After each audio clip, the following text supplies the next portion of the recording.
በሽንኩርት የተሸፈነ አደንዛዥ እጽ ወደ ማረሚያ ማዕከል ለማስገባት የሞከረች የታራሚ ቤተሰብ ጠያቂ በቁጥጥር ስር ዋለች። በፌዴራል ማረሚያ ቤቶች ኮሚሽን በድሬዳዋ ማረሚያ ማዕከል የሐሺሽ እጽን በቀይ ሽንኩርት ውስጥ በማሸግ በሕግ ታራሚዎች አማካኝነት ወደ ማዕከሉ ለማስገባት ስትሞክር በፍተሻ ሂደት ላይ በቁጥጥር ስር ውላለች። ወይዘሮ ጫልቱ አብደላ የተባለች ግለሰብ በሕግ ታራሚ አሚኖ በያን አማካኝነት በፌስታል የተቋጠረ አደንዛዥ እጽ በቀይ ሽንኩርት ውስጥ በመደበቅ ወደ ማረሚያ ማዕከሉ ለማስገባት ስትሞክር በረዳት ሳጅን ገነት ሲሳይ ብርቱ ፍተሻ በቁጥጥር ስር እንድትውል ተደርጓል። ወይዘሮ ጫልቱ አብደላ በቁጥጥር ስር መዋላን ተከትሎ ለምርመራ ለድሬዳዋ ፖሊስ ኮሚሽን ሳፒያን ፖሊስ ጣቢያ ተላልፋ ተሰጥታለች። ጠቅላይ ሚኒስትር ዶክተር አብይ አህመድ፣ የአሜሪካ ረዳት የውጭ ጉዳይ ሚኒስትር ክሪስቶፈር ቲ ላንዳውና የዩኤስ አፍሪካ እዝ አዛዥ ጀኔራል ዳግቪን እንደደርሰን ጋር ተወያይተናል ብለዋል።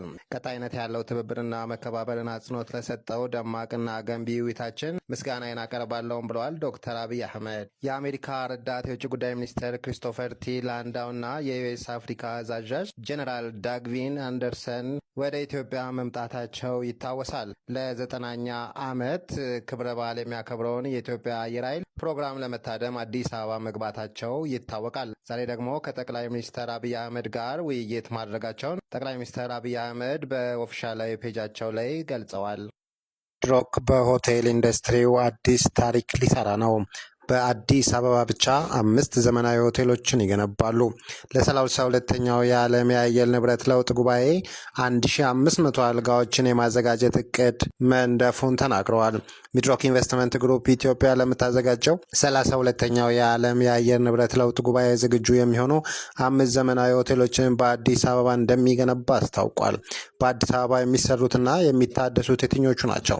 ሸራተን ግቢ አሁን ካለው በተጨማሪ ሸራተን አዲስ የሚለውን ስያሜ የሚይዝ እጅግ ዘመናዊ ሆቴል፣ ሚሊኒየም አዳራሽ፣ ሞክሲ ባይ ማሪዮት የተሰኘ ዘመናዊ ሆቴል፣ ማህመድ መንደር፣ 4 ፖይንት ሸራተን ሆቴል። አይሾ ስፒድ የጋና ፓስፖርት ሊሰጠው ነው። ታዋቂው አሜሪካዊ የኢንተርኔት ሰው ዳረን ዋትኪንስ በተለዋጭ ስሙ አይሾ ስፒድ በቅርቡ በጋና ባደረገው ጉብኝት ወቅት እናቱ ጋናዊ መሆኗን ይፋ ማድረጉ ተከትሎ የአገሪቱ መንግስት የጋና ፓስፖርት እንዲሰጠው ወስኗል። ስፒድ በጋና በነበረው ቆይታ እናቱ የጋና ተወላጅ መሆኗን ለተከታዮቹ ገልጿል። ይህም ወደ ቤቴ ተመልሻለሁ በማለት ደስታውን እንዲገልጽ አድርጎታል። የጋና የውጭ ጉዳይ ሚኒስትር የሆኑት ሳሙኤል ኦኮዴቶ ባስተላለፉት መልእክት ስፒድ ለጋና በጎ ገጽታን በመገንባት ረገድ ያሳየውን ተነሳሽነት የሚደነቅ በመሆኑ የጋና ፓስፖርት እንዲሰጠው ሚኒስቴር መስሪያ ቤታቸው ማጽደቁን አስታውቋል።